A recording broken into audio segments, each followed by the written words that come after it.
Hi everyone, my name is Sima. Welcome back to my channel. Today we're going to be talking about my least favorite makeup of 2020. I wasn't buying a whole lot of new makeup this year, so most of these items will not have come out in 2020. I think some of them might have come out this year, but most of them haven't. This is just products I've been using a lot this year that I just really didn't like for some reason or didn't work for me. I also did a video about my favorite makeup of 2020, so if you wanted to check that out, I posted it last week and there should be a card popping up somewhere on your screen that you can click on to take you to that one. But you should watch this one first. So if you hear me jingling a little bit, I'm wearing a Christmas sweater that says all the jingle ladies and it has like jingle bells on it. So if you hear me making noise, that's all that is. So sorry about that. Also, sorry my wings are kind of wonky. I was really struggling with them today, so don't pay attention to that. I promise when I usually do wings, they're usually a little more even. So enough of that, let's just jump in. I have a lot of products to talk about, so let's just start from the top. I'm probably gonna be going in the order of my makeup routine and we'll just work our way down the list. So let's start with primers.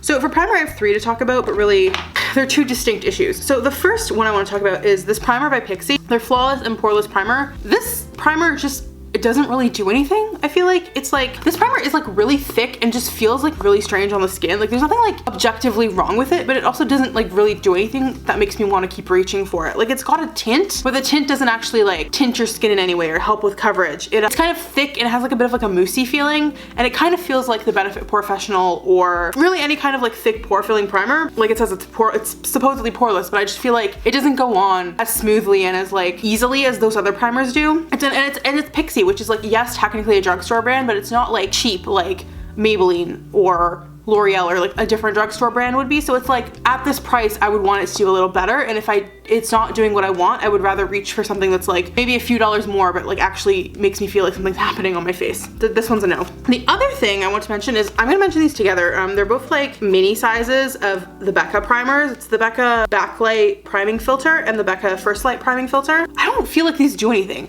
and it's like, I don't know if I'm just like crazy because I've heard so many people rave about these, especially this one, but like I really don't feel like they do anything. This one like supposedly like illuminates your skin, and I kind of feel like it might maybe a little bit, but it just, in terms of priming, I just really don't feel like this does anything. It goes onto my skin with a like, it's just like, it's almost too liquidy, which I don't really like. And like, it's like super sheeny and like looks like it's gonna give you some kind of like glow from within when you put it on, but I don't feel like it makes any of my foundations any more dewy or like glowy. Same with this one's kind of fun because it's purple, but again, like I just don't feel like it does anything. Like I feel like these objectively like are the same thing and they both just don't do anything. This one's like more like shiny and this one's just like purple, but I don't feel like they make my foundations stay on any longer. I don't think they make them go on any smoother. I don't feel like they are sticky in any way. I just don't know why I put these on my face. Like I'm almost done with them, which means I've used them a lot, but I just like don't know why I'm using them. Like I don't feel like they do anything. So moving on to foundation, there's 2 I want to talk about. The first one is the Colourpop No Filter Foundation. I have said this before in other videos. I just don't feel like Colourpop's like complexion products work for me.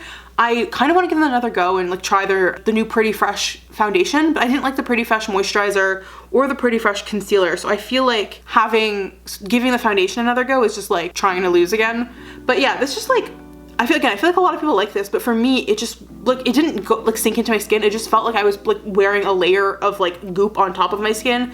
It like was patchy. It like didn't make my skin look any better. And like, yeah, part of it is like the shades are really hard to pick on Colourpop's website, especially when I got this. I feel like this was before they expanded their shade range. It was really hard to find the shade that was right for you, and the descriptions were like super off. So like, yeah, the shade not matching is part of the problem, but I've made other foundations where the shade doesn't match work for me and like look fine. This just looks bad on my skin. Like I don't like it, which makes me really sad because again, I really love Colourpop. I feel like their complexion products are such a miss for me a lot of the time. The other thing I want to talk about is, again, controversial. This is the Kat Von D Lock-It foundation. This stuff is like super duty full coverage. Like it's like so thick, and like really I believe that it would cover up a tattoo. I don't have any tattoos, so I don't really need it for that purpose. And yeah, it says on it that it's like transfer resistant and matte. It's like 24-hour wear. Like I don't dispute any of that, but it's so thick. And again, it like really, I feel like it makes me look 100 years older because it just like sinks into every like line on my face.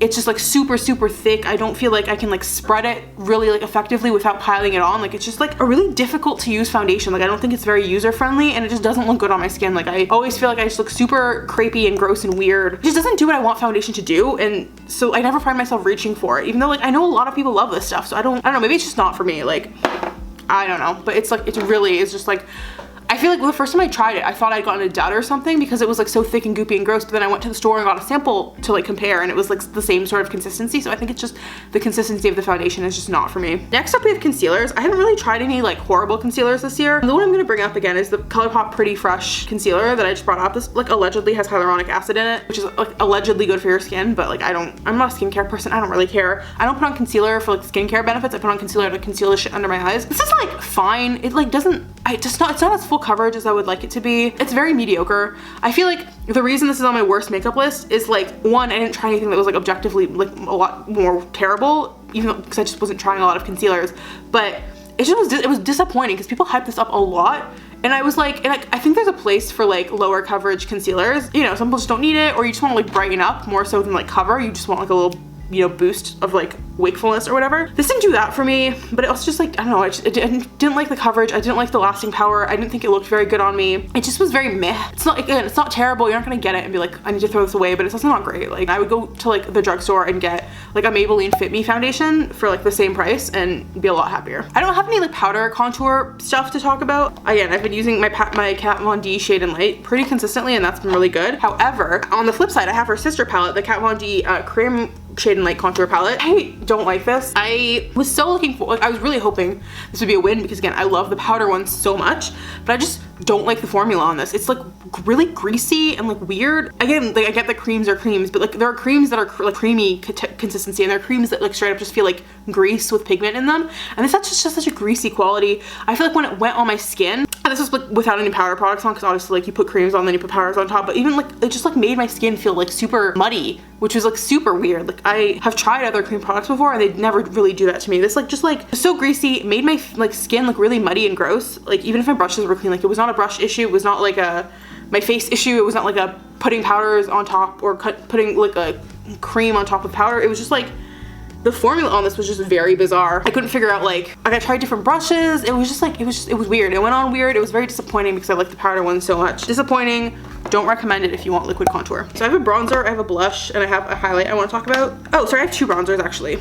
So let's start with that. The first one is the Becca Sunlight Bronzer in Bronze Bondi. I've heard a lot about, again, Becca powders, so I wanted to try out one of their bronzers, and so I got this one. It was like on sale at the time, thank God. It's like fine. It like goes on a lot redder than it like looks in the pan. Like it doesn't look super red toned in the pan, but it went on and it made me look like super orange, which I didn't like. There's like little bits of shimmer in it, which is like, I don't really mind in bronzer, but I also just like, I wasn't loving it. It like didn't make me feel like I was bronzed. It kind of made me feel like I was spray tanned really badly. The formula was just nothing to write home about. Like these, I think like regular price, like not on sale. This was like half off when I got it, I think. But I think full price, they're like $40 or something like crazy like that. And like, this is so not worth it at that price point. Like even at half off, it was like not really worth it. So it was just like, it wasn't like objectively the worst, but it was just like very disappointing. Like again, go to the drugstore, get a Physicians Formula butter bronzer, and you'll be set for days and you will save like so much money. The other one is the Aladdin, the MAC collab they did with Aladdin, like the Aladdin movie that came out, the live action one. This is their powder blush, but like it's a bronzer in Your Wish Is My Command. I got this because I'm gonna be really honest, I fell for the packaging. I thought the packaging was really cute. When you get it in person, the packaging is like super flimsy, like it feels really cheap. And then when you open it, like you can like literally see the pan. Like the pan is like straight up like popping out. Like I think it did pop out for me at one point, but like the pan is like literally popping out of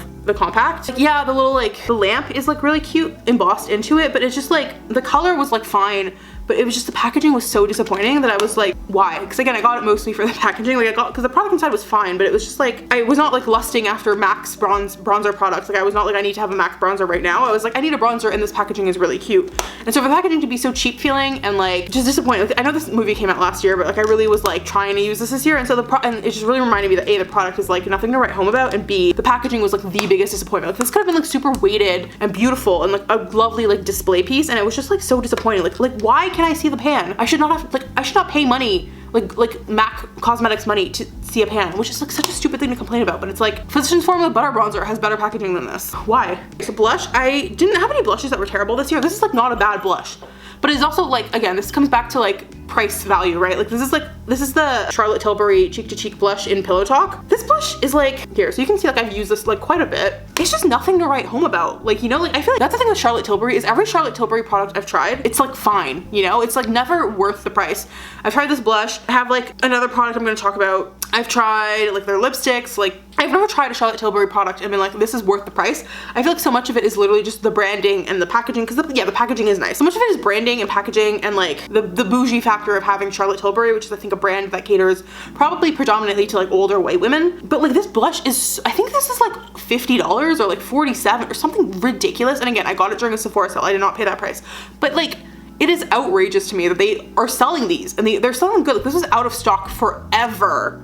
Like they are making bank on these blushes and they're like very fine. Like again, they're not anything to write home about. Like you can buy, I think you can get probably like 2 Buxom Wanderlust blushes probably for around the same as one of these. I'm gonna look that up actually because like it is like infuriating to me. Okay, so yeah, this is $50 and like granted you get a good amount of product in this. Like a lot of blushes are smaller than this, but like when is the last time anyone finished a blush, right? Like I don't care if you get like double the grams in this that you do in a Buxom Wanderlust blush for $30. I would rather get 3.5 grams and spend $30 for a really, really killer blush than spend $50 on a very average blush that like, yeah, it has 8 grams, but is like, it doesn't do anything. Like I don't reach for this. I don't want to use this. It's just like, it's so bland. It's like, it's blush. Like it shouldn't even be that complicated, but like if you're charging this much money, like your blush should be like extraordinary. And this is just not, it's like super average. Like it really, I feel like it's just packaging and name recognition. Like it's not good. And then the other thing I want to talk about is highlight. Again, I didn't try any highlights that were like objectively terrible this year. This is a highlight that came out, I believe, mid 2018. So it's not from this year, it's not even close from this year, but it was a product I rediscovered this year because again, the packaging is so beautiful.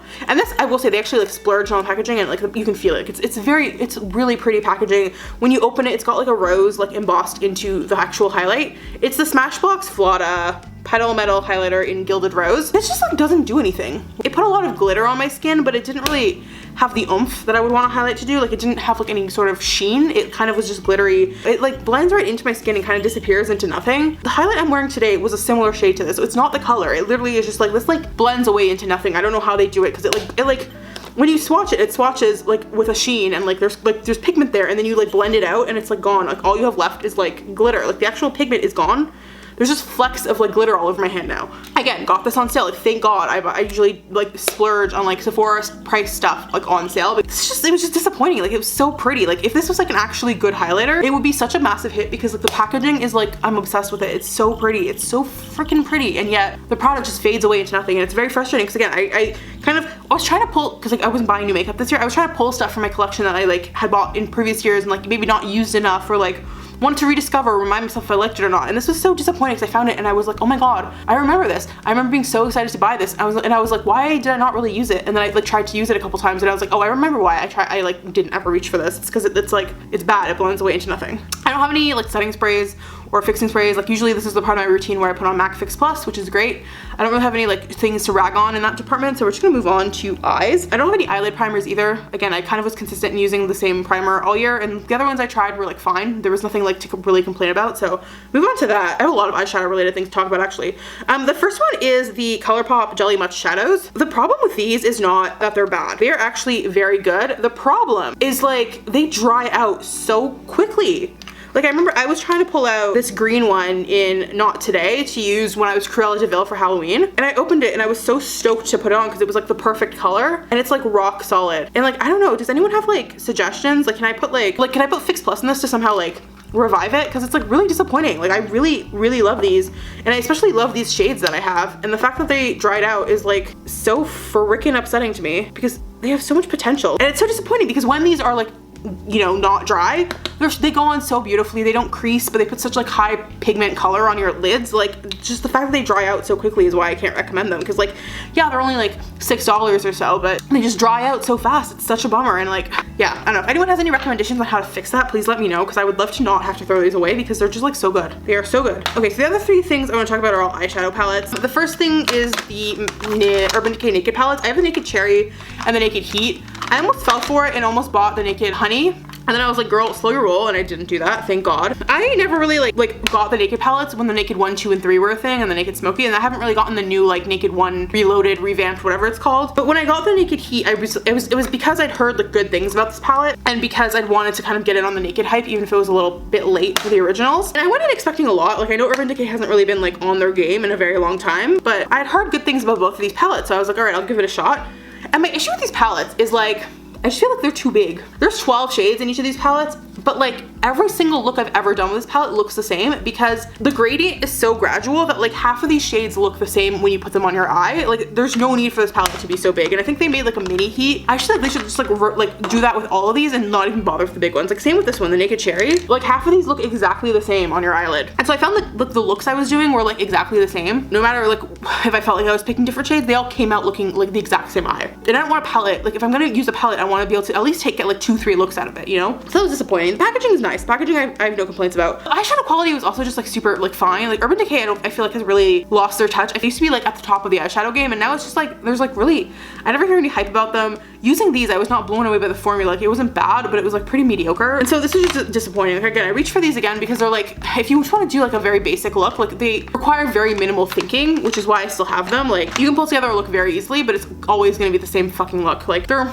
pretty basic. And the other palette I want to talk about, and this is not just this palette, it's like all of the ABH Norvina palettes. I have all 4 of the Norvina palettes plus the original Norvina palette, like the little one that was actually under ABH, not the Norvina line. And then I have like the 3 Norvina minis, the 3 or 4 Norvina minis they made. The thing with these is, again, they're not like bad. The look on my eyes I did with the Norvina palette volume 3, I think, is what I did with I did on my eyes with a little bit of the sultry palette. So these are not bad, but I feel like myself and everybody else who got them probably went into it expecting it to be like the same quality as like the regular ABH like small palettes. It's not the same quality at all. I found the shimmers kind of difficult to use and really not as like punchy as the ones in the regular ABH palettes. The mattes were fine. They had a lot of fallout, which I don't really care about fallout. Like, the regular ABH colors usually have a lot of fallout too, but it was like a lot of fallout without the blendability that ABH shadows a lot of the times have. And I know ABH is kind of like, they used to be very consistent and then they started being less consistent. Like, I know Subculture had like a weird formula, but like Modern Renaissance, the Jackie Aina palette, my Soft Glam, those are like my ride or die palettes. And so I was really hoping with these, because I like actually really love the color stories in them, and I just like thought the packaging was really sleek and nice. I was really looking forward to these, like these big Anastasia palettes, because I was really hoping they would be the same formula as the palettes that I loved, and they're not. They just are very powdery, very kind of chalky. They don't blend out as easily like on my eyes. Like, again, like this look is like fine. I'm not like unhappy with it, but I was also it was also just like not like easy to use the way like ABH palettes usually are for me. Like, the reason I love ABH so much is I find their palettes like incredibly easy to use. I find them not hard to blend. I find the shimmers very high impact with like very little effort. These shimmers were like very mediocre, and the mattes were just like fine, which is disappointing. Like, again, ABH was one of my favorite brands, and I feel like for a lot of people this year, not just me, like ABH kind of like lost its luster. They kind of like, the whole Norvina line has really, I feel like, put a damper on what the brand means to myself and a lot of other people. So yeah, this is like the one I'm showing, but like literally there's no palette in the ABH Norvina subline that I would really tell anyone to like run to go buy. Like, again, if you buy them, you can use them. They're fine. I'm not gonna like, I didn't rush to return them. I didn't want to return them, but they also were not like, I was not like, thank God I bought this, you know? Okay, this next one is controversial in the sense that like, I feel like a lot of people like this product, but it's not controversial in the sense that like, you should not be buying this palette. Like, if you still are buying from this company, like, I want you to know I am judging you, and you need to make better choices.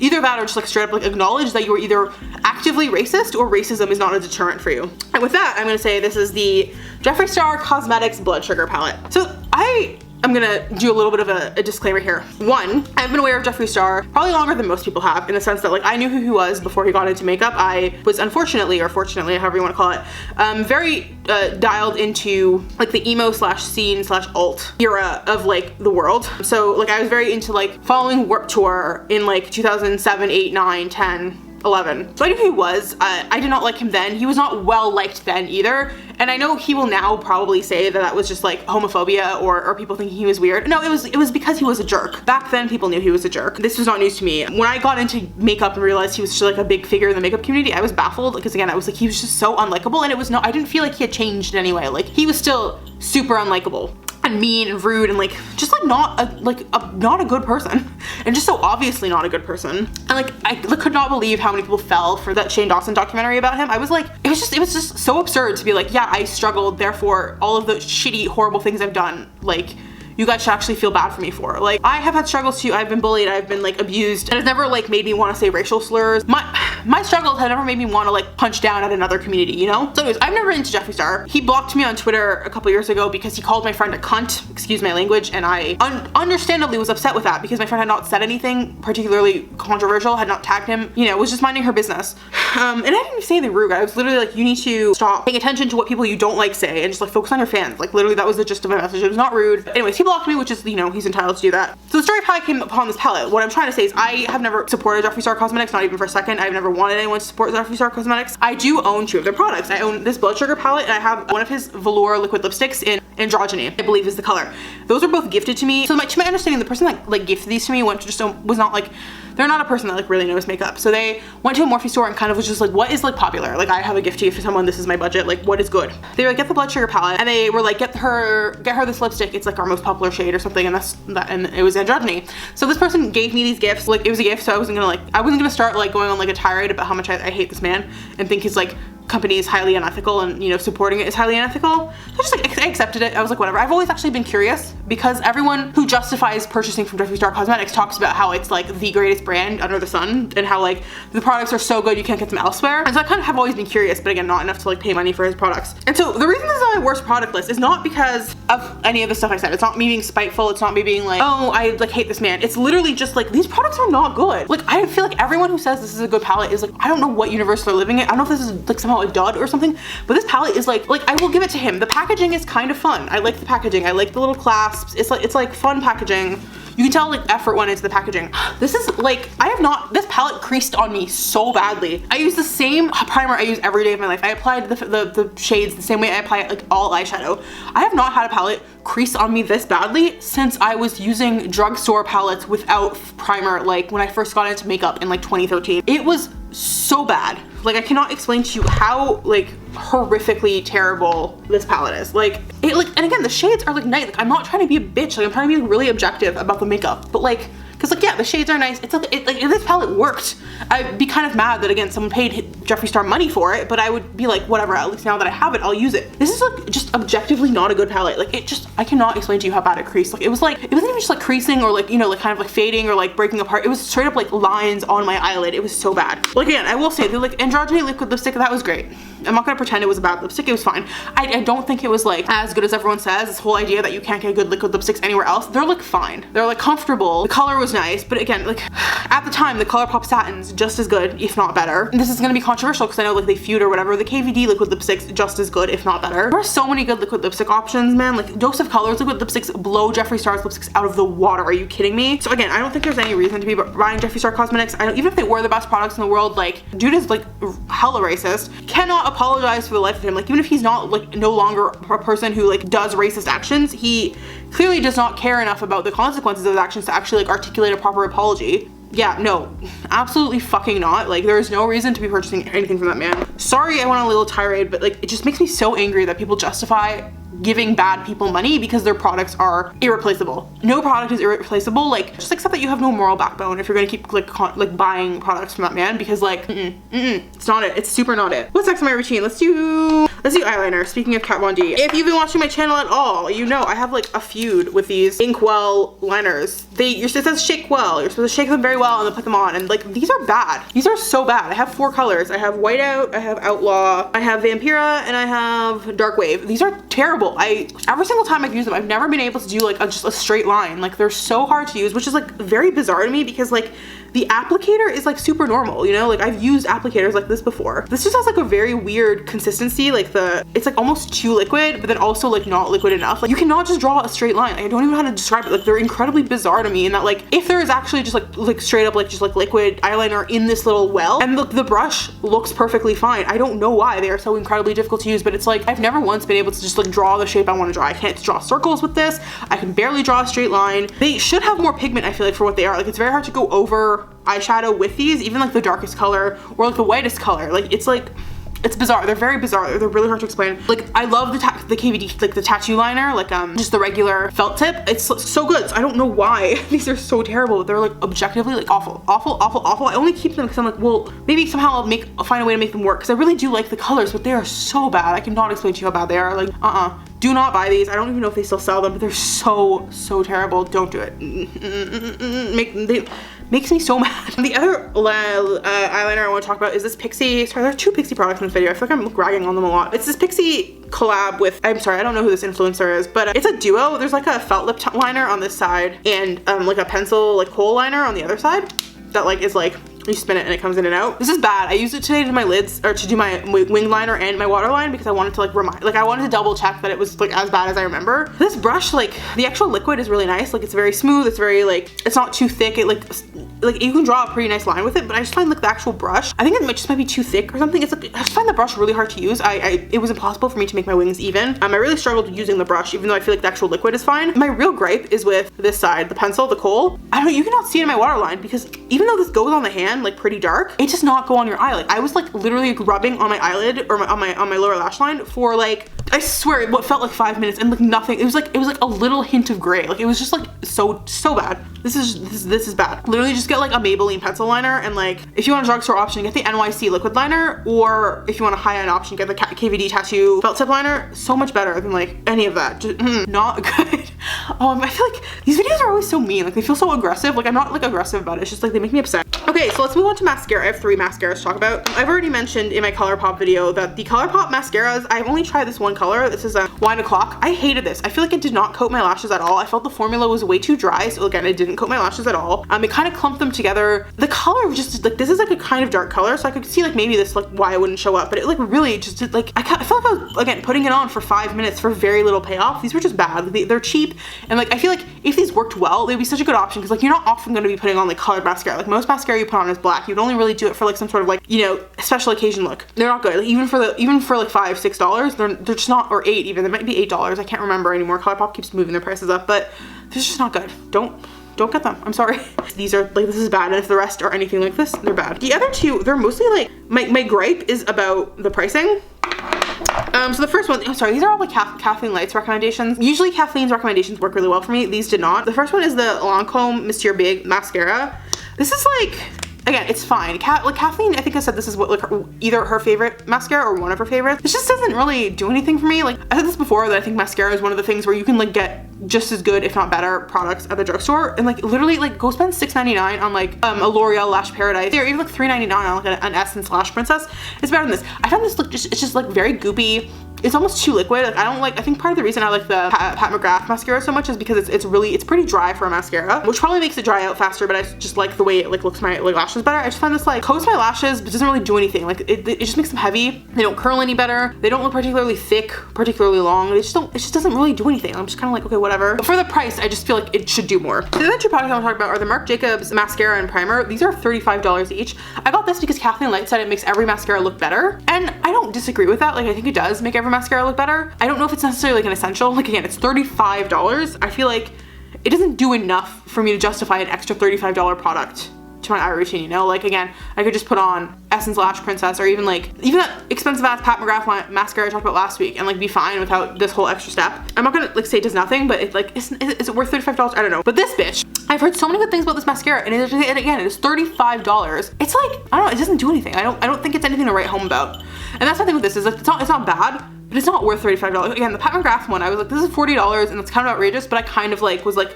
the results are good enough for me to like have obviously spent that. This was so disappointing. I was like, why is this $35? It kind of, again, felt very similar to the Lancome in that like, it did not do anything, but it just did not do enough for me to justify paying that money when I could go to the drugstore, pay like a fraction of the cost, and get something just as good, if not better. Like it just put pigment on my lashes that are already dark. Like it didn't curl them, it didn't make them very much thicker, it didn't lengthen them. It was just like very meh, very meh. Very sad, very disappointing. Okay, we're almost done, I swear. I have like lip products to talk about, and that's kind of it. I don't have any bullet lipsticks. I do have lip liners, so let's do that first. Again, like lip liners, I don't really have any that I hate. The thing with these lip liners is, again, I think they're incredibly overpriced. So the first one is, I have one Pat McGrath lip liner. I feel like I'm dragging Kathleen Lights into this so much.